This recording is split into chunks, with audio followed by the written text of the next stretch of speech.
On the Guildhall tonight. I'll be there with my calculator to count the centuries, just to make sure they get it right. And now, with news of Brian Friel's new play, here's Sean Rafferty. Field Day have created quite a reputation for themselves over the past 10 years, and of course a new play from the pen of Brian Friel is always something to be looked forward to. This is going on to the National Theatre in London.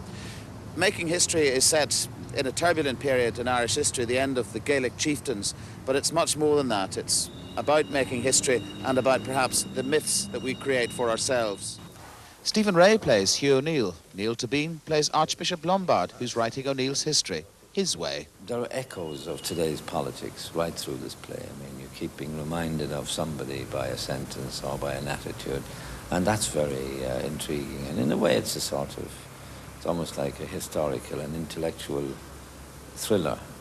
Stephen, do you feel like O'Neill? Do you feel a sense of history in this part? I feel like the man that Brian Friel has written for this play, whether that is the great O'Neill that people expect to see or anticipate, that's another matter. I think that's one of the interesting things about the play, is that it's his version of history, of what Hugh O'Neill was, and I think people will feel challenged by that. It'll break a mould that they have in their minds, perhaps. Making History is the story of Hugh O'Neill, the 16th century Gaelic chieftain who fought a 9 years' war against Queen Elizabeth I. His reputation has been greatly exaggerated by Irish historians who rewrote his history for their own political purposes. Over the centuries, he's been used as a symbolic hero of Irish nationalism, despite the fact that he was educated in England and created an earl by Queen Elizabeth. In the history books, he is portrayed as a swashbuckling hero who learned more from his education than the English had intended. In 1942, Sean O'Whalen's book, The Great O'Neill, went some way to setting the record straight. In his introduction, O'Whalen says, "If anyone wished to make a study of the manner in which historical myths are created, he might well take O'Neill as an example." Like all Field Day productions, Making History had its opening night in Derry's Guildhall.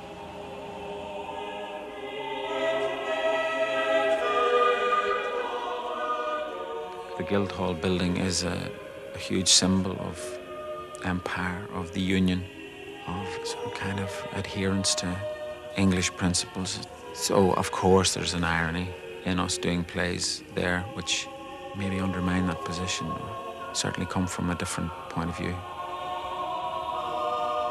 In Ireland, at this point, there's no question that there's a hunger for whatever it is we're peddling, whatever it is we show them, you know, and there's a kind of real need to explore something in this country. I think they're coming to find ways to make life in this island more possible.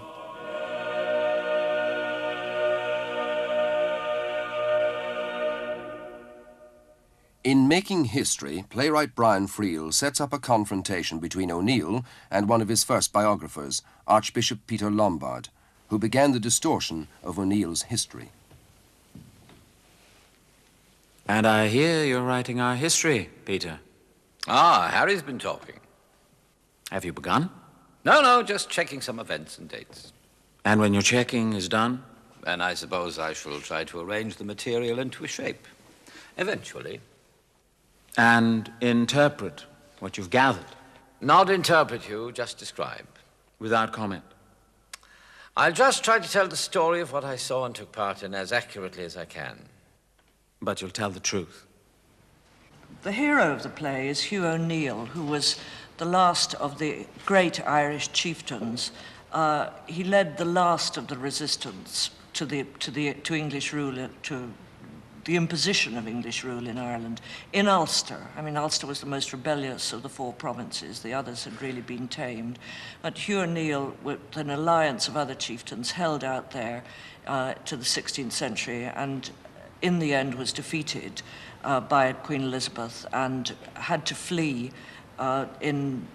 with the other Irish chieftains, and took away the last of the sort of leadership of the Irish clans in what was called the Flight of the Earls.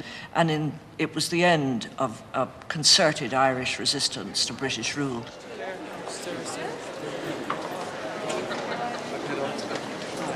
something, I think the notion of the flight of the Earls, as Friel debunks it, they ran away, is something that even for somebody in the Protestant tradition, Northern Ireland like myself, is very much part of my folk memory.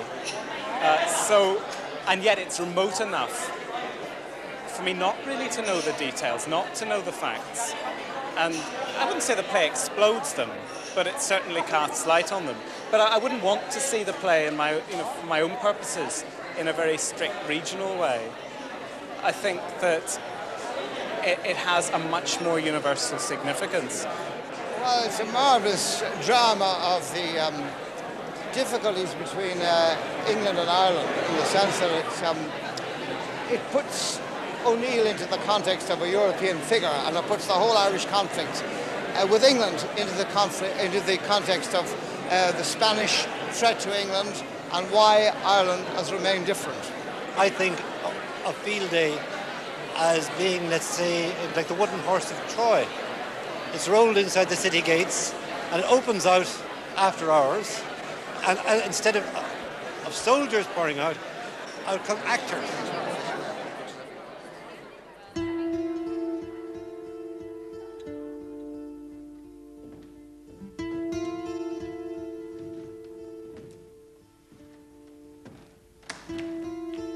I worked on the O'Neill play off and on for many years. So many years that I can't remember what first attracted me to him. I know O'Neill's social and political sophistication was attractive, and his capacity to inhabit, to dart into and out of his Gaelic consciousness and his English consciousness, his Gaelic experience and his English experience. He used them both, but he allowed neither to obsess him. I'm no historian, Hugh. I'm not even sure that I know what the historian's function is, not to talk of his method. But you'll tell the truth. If you're asking me, will my story be as accurate as possible, then of course it will. But are truth and falsity the proper criteria? I don't know. Maybe when the time comes, my first responsibility will be to tell the best possible narrative.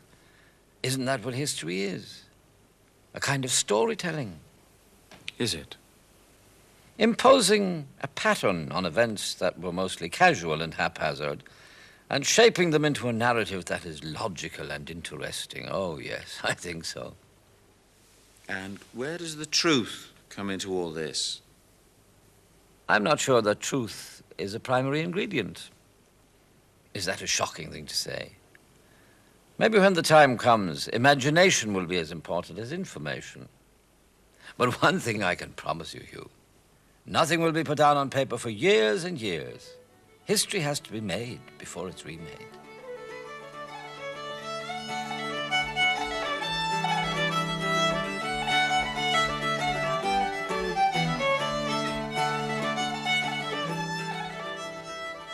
After a week-long season in Derry, the Field Day cast of 6 actors journey on across the country, playing one-night stands in schools and town halls, to audiences who don't normally get a chance to see theatre, as well as the established centres in Belfast and Dublin.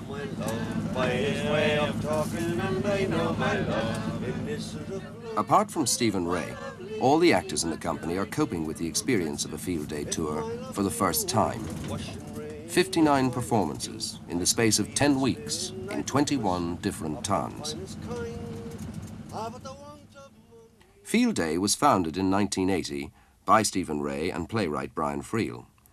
Their choice of productions has won them a political notoriety and a reputation for provoking debate, as well as setting high standards in Irish theatre. Belfast-born Stephen Ray has worked either as director or actor on all 8 productions by Field Day. It's a bit embarrassing, the name, really. I don't know, everything has to be called something, doesn't it? Some people say it was Friel and Ray mixed together, but I don't know. I can't remember. In the programme of their first production translations, Field Day published a definition of their name. A day on which troops are drawn up for exercise in field evolution. A military review. A day occupied with brilliant or exciting events. A day spent in the field, for example by the hunt or by field naturalists.